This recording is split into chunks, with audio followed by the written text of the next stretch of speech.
A'udzubillahiminasyaitonirrajim. Bismillahirrahmanirrahim. Assalamualaikum warahmatullahi wabarakatuh. Waalaikumsalam warahmatullahi wabarakatuh. Yang saya hormati sahabat saya Al-Mukarram, Kepala Kantor Urusan Agama Kecamatan Pajukukan. Saya hormati Al-Mukarram, Kepala Seksi Penyelenggara Haji dan Umrah Kementerian Agama Kabupaten Bantai. Ustaz yang saya hormati selaku moderator dan pengarah acara, beliau ini penguasa Padepokan ini. Jadi segala yang kita lakukan atas perintahnya beliau. Yang tidak ada yang bisa macam-macam tanpa perintah dari beliau. Terima kasih banyak Pak, Bapak-bapak Al-Mukarram, Al-Mukarramun, segenap PPN yang saya muliakan, teman-teman penjuru dan teman-teman dari kantor, segenap hadirin wal hadirat yang semua saya muliakan, saya banggakan, dan saya doakan semoga senantiasa dalam ridho dan kemuliaan dari sisi Allah Subhanahu wa Ta'ala. Amin. Bapak-bapak dan ibu-ibu sekalian yang saya hormati, hari ini saya merasa berbangga sekali, merasa bersyukur kehadirat Allah Subhanahu wa Ta'ala oleh karena atas nikmat karunia, nikmat hidayah dan berbagai macam nikmat yang diberikan kepada kita. Ya tentu kita tidak bisa menghitungnya satu persatu nikmat yang diberikan Allah kepada kita, sehingga pada pagi hari ini kita bermuajahah, semoga pertemuan ini senantiasa dalam lindungan Allah dan ridhonya, sehingga keberkahan dari pertemuan ini dapat kita raih bersama. Yang pastinya bahwa ketika kita bertemu bersilaturahim, di situ ada nilai ibadah, nilai ukhuwah yang muncul di dalamnya, yang diharapkan bisa semakin mempererat tali silaturahim di antara kita, sekaligus diharapkan bisa semakin menambah kedekatan kita ke hadirat Allah. Amin. Bapak-bapak dan ibu yang saya hormati, pada pertemuan kita pada kesempatan ini kita sedikit akan berbicara tentang penghasilan. Ini barangkali ya bagus nih. Iya.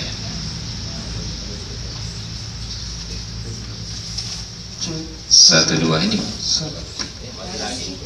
Ini baterainya mungkin. Tes. Iya.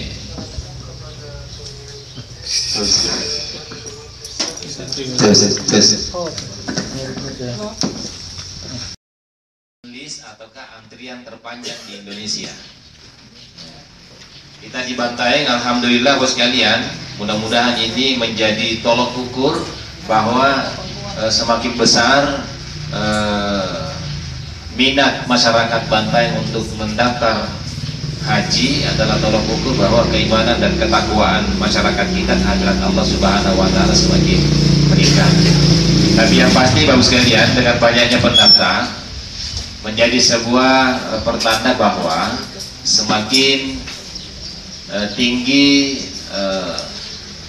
income per kapita masyarakat kita, karena mendaftar haji itu sangat terkait dengan finansial, sangat terkait dengan kemampuan ekonomi, sangat terkait dengan kemampuan yang terkait dengan proses penyelenggaraan ibadah haji. Sampai saat ini Bapak Ibu sekalian, terakhir beberapa hari yang lalu data di seksi haji ini per 19 Juli 2016, jadi sekitar 1 minggu yang lalu, kami boleh cek hari ini. Oh ya, hari ini terakhir per hari ini itu 5.834 orang jemaah kita yang telah mendaftar di Bantai. 5.834 per hari ini. Ya, kalau minggu yang lalu 5.810. Ya, hari ini sudah 5.834 34, berarti 24 dalam jangka 1 minggu ini pendaftar kita ya. 5.834 kuota kita Pak Bos sekalian itu untuk Kabupaten Bantaeng, karena kita mendapatkan seluruh Indonesia, seluruh bukan Indonesia saja tapi seluruh negara itu mendapatkan pemotongan kuota sebanyak 20%, sehingga Kabupaten Bantaeng secara khusus tahun ini kita hanya bisa memberangkatkan insya Allah 148 orang jamaah. Jadi 5.834 dibagi 148 orang, ini kurang lebih 39 tahun yang akan datang. Jadi kalau hari ini Bapak dan Ibu mendaftar, jika tidak ada perubahan kebijakan dari Arab Saudi, pemerintah Arab Saudi, maka sekitar 39 tahun yang akan datang baru bisa.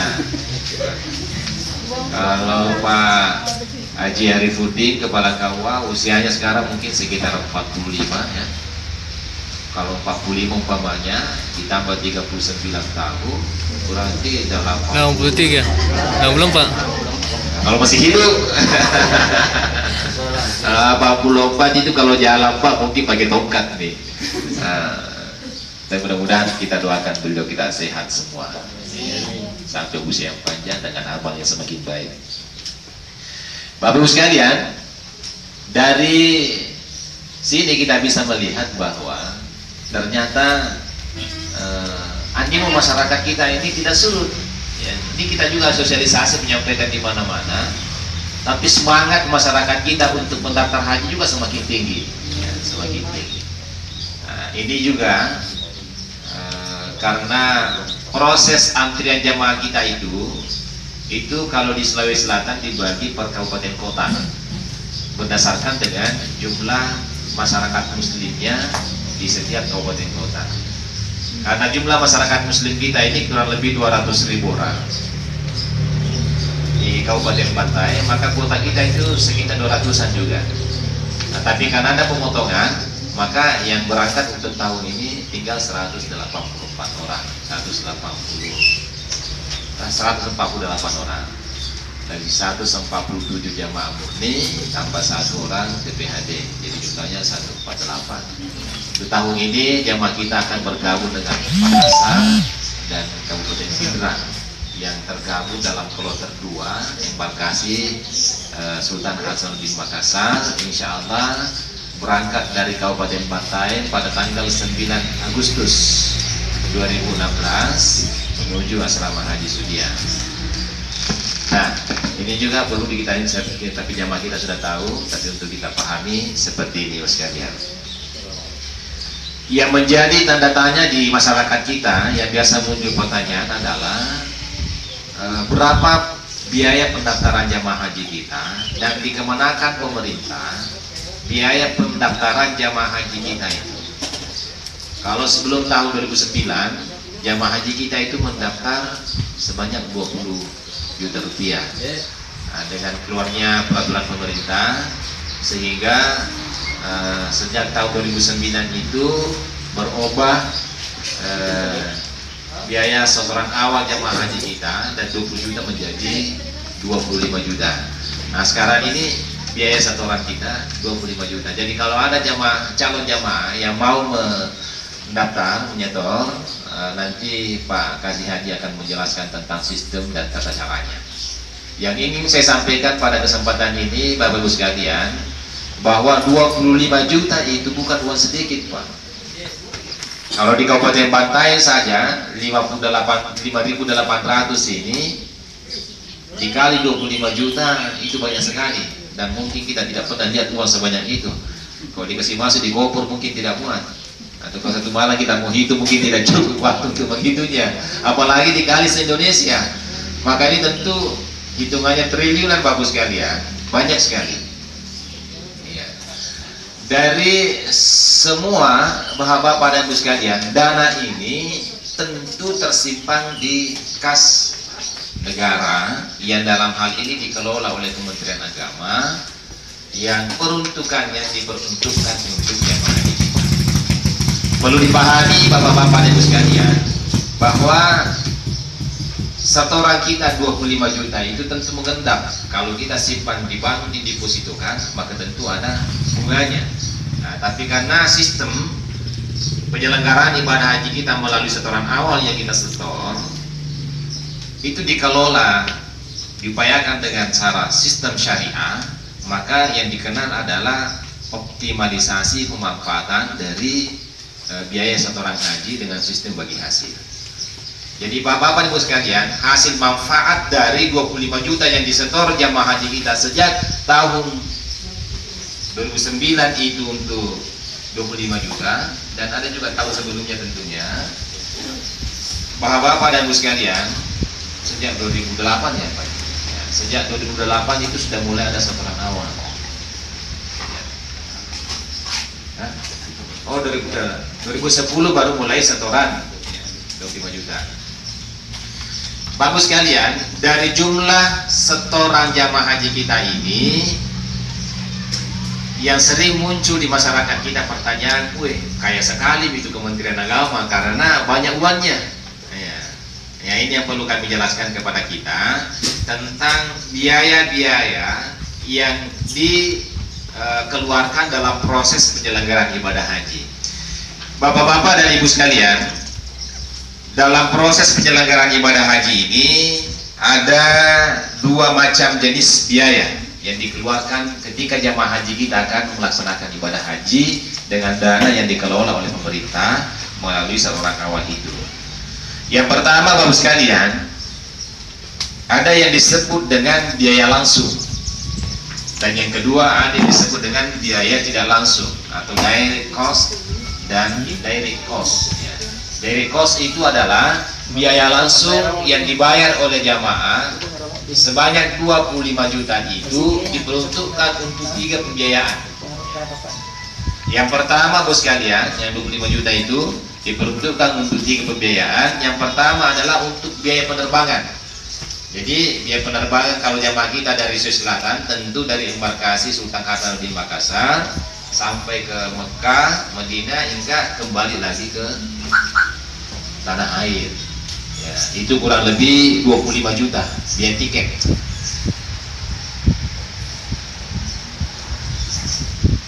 Kemudian bapak sekalian, yang kedua adalah yang 25 juta itu sudah habis memang untuk biaya tiket pesawat, biaya penerbangan.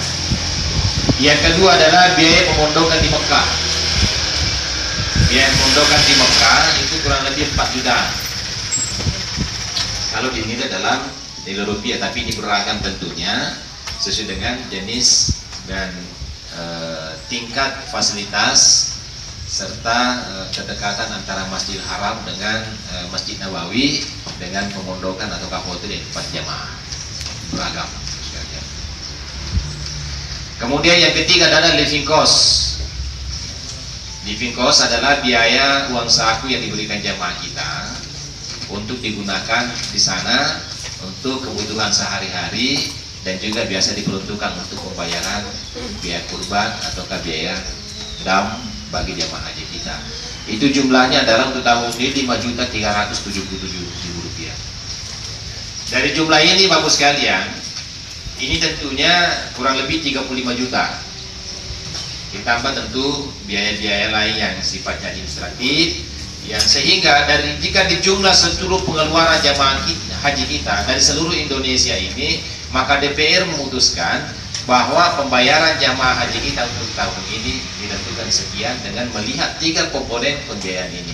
Untuk tahun ini kalau tidak salah kurang lebih 38 juta, ya Pak Dian? 38.975.000 rupiah. Setelah dihitung biaya untuk zona embarkasi Hasanuddin Makassar, seperti itu untuk pembiayaan dari 3 ini. Nah, bapak sekalian, itu untuk yang dibayar oleh jamaah haji melalui setoran awal dan tambahan pelunasan yang sampai 38 juta ini. Nah, yang tanda tanyanya kemudian adalah dana yang telah disetorkan jamaah haji kita yang berangkat tahun ini adalah yang mendaftar sejak tahun 2008, dan ada juga yang sudah masuk di tahun 2009 sampai tanggal 19 Januari. Itu pun tanggal 19 Januari masih ada yang belum. Karena pada tanggal 19 Januari itu ada beberapa orang yang mendaftar. Ya, jadi ada yang mendaftar pagi-pagi, ya, sehingga tercatat nomor registrasi pendaftarannya lebih awal atau nomor porsinya lebih awal muncul. Nah, sehingga itulah yang berangkat pada tanggal 19 Januari itu. Ya. Ada juga tanggal 19 juga Januari, tapi belum berangkat pada tahun ini karena dia mungkin agak siang ataukah agak sore baru muncul nomor porsinya. Jadi ini juga perlu disampaikan kepada kita untuk dijelaskan kepada masyarakat kita, diketahui bahwa jangan sampai ada yang bertanya, kenapa bersama angka itu dulu mendaftar, kenapa dia berangkat nih, saya belum berangkat. Nah, ini juga perlu kita sampaikan, ya. Karena nomor porsinya lebih duluan terbit, bagus sekalian. Nah, 2008, 2009 yang lalu, uang yang disetor jamaah kita sebanyak 25 juta itu dikelola dengan sistem syariah supaya mendapatkan hasil oleh pemerintah. Pemerintah mengelolanya, sehingga ada bagi hasilnya. Bagi hasilnya itulah Bapak-bapak dan Ibu sekalian digunakan kembali untuk memenuhi kebutuhan jamaah. Jadi, digunakan kembali untuk memenuhi kebutuhan jamaah. Ada beberapa kebutuhan jamaah Bapak sekalian yang tidak dibiayai oleh setoran awal dan tambahan biaya pelunasan tadi. Inilah diambil dari optimalisasi pemanfaatan tabungan jamaah haji kita. Ya, di antara biaya-biaya itu Bapak sekalian adalah biaya pelayanan jamaah haji di Arab Saudi, kemudian pelayanan jamaah haji di dalam negeri, serta operasional haji di Arab Saudi dan operasional haji di dalam negeri. Jadi ini ada 4 kategori. Yang rinciannya seperti ini sekalian. Ini bisa dicatat-catat sekalian, ataukah ini mungkin nanti bisa kita kopikan kepada bapak-bapak dan ibu-ibu supaya bisa lebih lebih diketahui oleh masyarakat kita. Yang pertama sekalian, dibiayai jamaah haji kita adalah tidak masuk dalam setoran awal itu. Ketika jamaah haji kita masuk di asrama haji Sudiang, itu mereka sudah dikasih makan. Makanannya itu diambil dari situ. Jadi mulai dia berangkat sampai dia pulang, ya, proses pembelian konsumsi yang diberikan adalah diambil dari biaya optimalisasi itu. Kemudian akomodasi di asrama haji. Jadi biaya pembayaran asrama haji itu dibangun dan ada biaya operasionalnya. Orang yang menginap dan bermalam di sana harus membayar. Maka pembayarannya atau biaya penginapannya diambil dari optimalisasi. Nah, kalau bahasa kasarnya di perbankan itu bunga, tapi kita tidak menggunakan bunga, tapi yang digunakan adalah hasil dari optimalisasi pemanfaatan biaya setoran awal jamaah haji kita. Ya. Yang ketiga Bapak sekalian, tahun lalu itu paspor. Tahun lalu Pak ya, tahun lalu paspor dibiayai dari sini. Ya, tapi tahun ini dikembalikan ke jamaah karena DPR tidak setuju. DPR pusat tidak setuju kalau paspornya dibayarkan dari sini. Jadi makanya paspor tahun ini tetap dibayar oleh jamaah haji kita. Kemudian yang keempat adalah biaya manasik haji. Ya, biayanya manasik haji jamaah haji kita dari seluruh kecamatan yang ada, itu mereka dikumpul di tingkat kabupaten selama 2 hari diberikan pembinaan. Ada biaya konsumsinya, ada biaya pematerinya, ada biaya administrasinya dan lain sebagainya. Itu diambil dari situ. Itu jamaah haji kita itu dilatih, dididik dan digembleng supaya bisa melaksanakan hajinya dengan baik. Maka mereka dikasih manasik di tingkat kabupaten sebanyak 2 kali dan di tingkat kecamatan sebanyak 8 kali. Pak ya? Ya, sebanyak 8 kali di kecamatan. Jadi jumlahnya sebanyak 10 kali semua. Jadi 10 hari mereka ini digembleng, dibekali agar supaya bisa melaksanakan proses penyelenggaraan ibadah hajinya dengan lancar. Nah, ini biaya juga diambil dari optimalisasi tabungan haji kita. Yang kelima Bapak sekalian adalah insentif ketua rombongan dan ketua regu. Jadi jamaah haji kita setiap 11 orang ditunjuk 1 untuk menjadi ketua regu. Ini dikasih insentif atau ke honor. Kemudian setiap 45 orang ditunjuk satu ketua rombongan. Nah, ketua rombongan inilah dikasih juga insentif, dan insentifnya ini diambil dari optimalisasi tabungan haji kita. Yang keenam, Bapak sekalian, adalah konsumsi petugas haji di embarkasi. Ya. Jadi konsumsinya petugas atau panitia, termasuk akomodasi petugas haji. Jadi di asrama haji Sudian Makassar itu, Bapak sekalian, dan seluruh asrama haji di Indonesia ini banyak sekali petugas. Ya, mulai dari kepolisian, kesehatan, kemudian dari Kementerian Agama, Perhubungan, dan instansi-instansi terkait lainnya. Mereka diakomodasikan, dikasih menginap di asrama haji dalam rangka untuk melayani jamaah haji kita. Juga biaya diambil dari optimalisasi tabungan haji. Kemudian biaya operasional asrama haji, embarkasi, dan transit. Jadi embarkasi kita untuk Makassar tentu di asrama haji, biaya operasionalnya, perawatan gedungnya, pemeliharaannya itu diambil dari optimalisasi tabungan jamaah haji kita. Kemudian hotel transit itu di Jeddah, karena setiap jamaah haji kita yang berangkat ketika akan pulang mereka singgah dulu menginap atau diinapkan dulu di Jeddah, di hotel transit di Jeddah. Itu juga diambil dari biaya optimalisasi ini. Kemudian Bapak sekalian, peningkatan fasilitas asrama haji, embarkasi, dan transit serta gedung PIH. Ya. Jadi fasilitas yang dimiliki oleh negara ini, karena ini diperuntukkan untuk pemanfaatannya, diperuntukkan untuk melayani jamaah haji, maka biayanya juga diambil dari optimalisasi tabungan haji jamaah kita. Rehabilitasi asrama haji, ya. Kalau di Sudian ini ada 2 gedung besar yang dibangun, dan itu setara dengan hotel. Saya tidak pernah hitung lantainya sampai lantai berapa, tapi sangat tinggi dan besar, cantik, indah. Itu hotel lah kalau kita lihat, besar.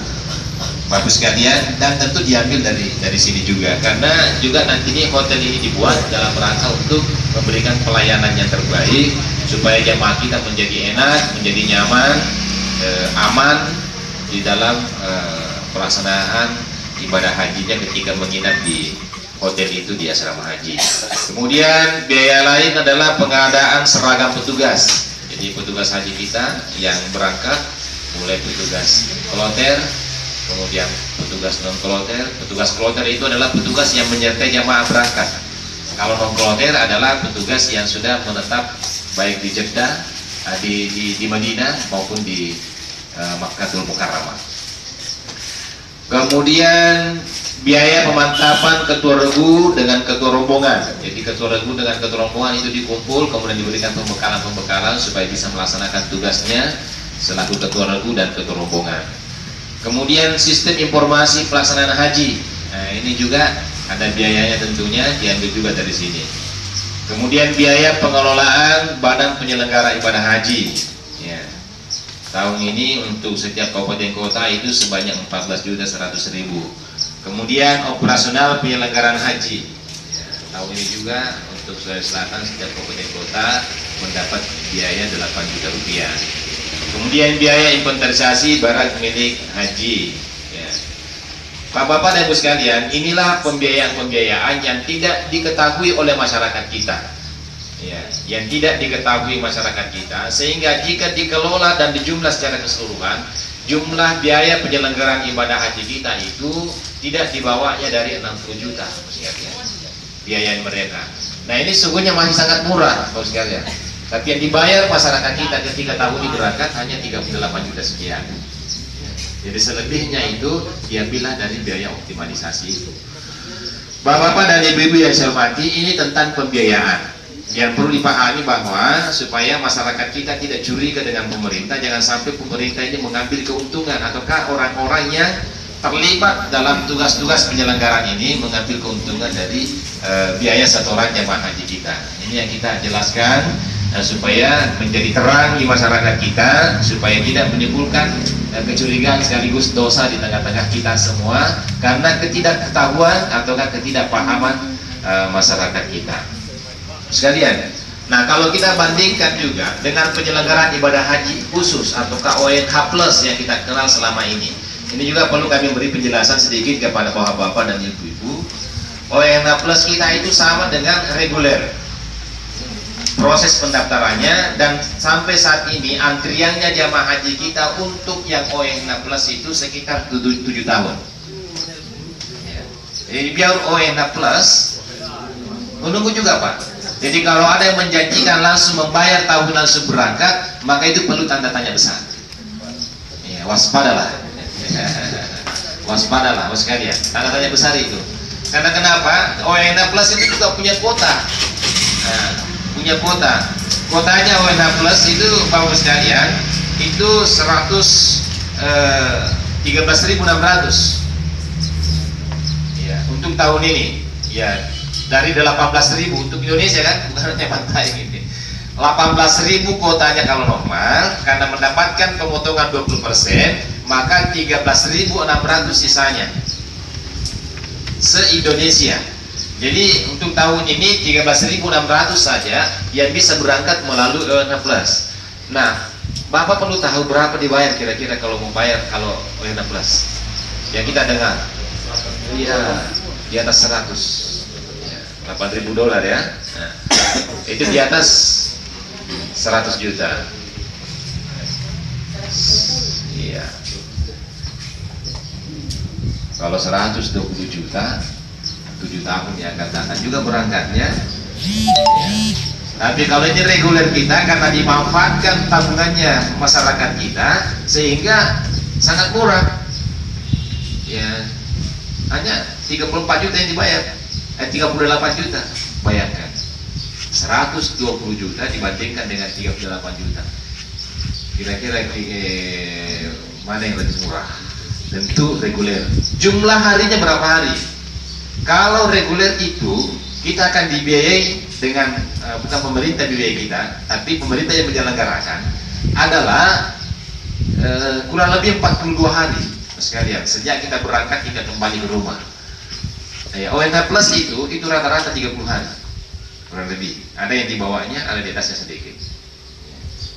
Jadi lebih sedikit waktunya kita dibiayai, tapi biayanya jauh lebih mahal. Nah, inilah banyak suara-suara yang biasa muncul bahwa semestinya haji itu jangan diurus oleh pemerintah, tapi diuruslah oleh swasta supaya bisa lebih baik, lebih transparan katanya.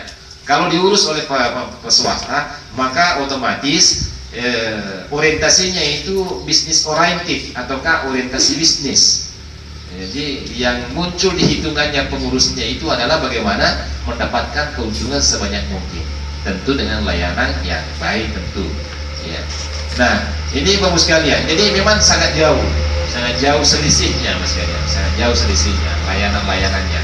Saya juga ingatkan bahwa kalau ada saudara-saudara kita yang mau mendaftar ONH plus, ya, itu juga jangan menyetor uangnya langsung kepada pengurus.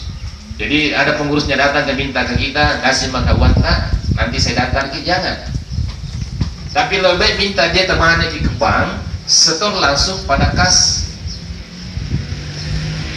rekening yang telah ditentukan oleh pemerintah. Jadi itu uang tidak masuk ke travel. Jangan sampai uangnya diambil ke travel. Jangan. Ini yang perlu dijelaskan.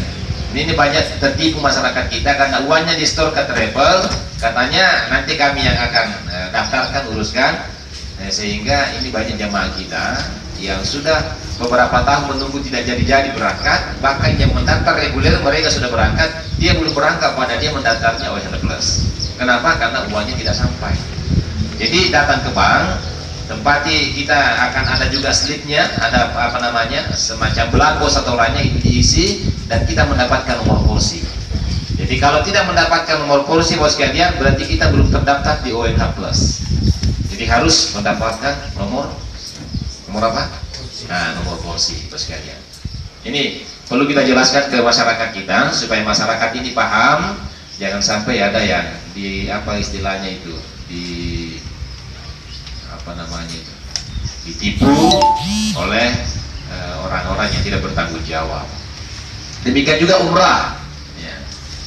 Umrah bagus sekalian, umrah itu kalau ada jamaah kita mau mendaftar umrah, tidak ada salahnya tanya-tanya ke Pak KUA, tanya-tanya ke Pak Kasih Haji, tanya ke kami yang mungkin lebih memiliki sedikit pengetahuan tentang penyelenggaraan itu, supaya masyarakat kita tidak korban.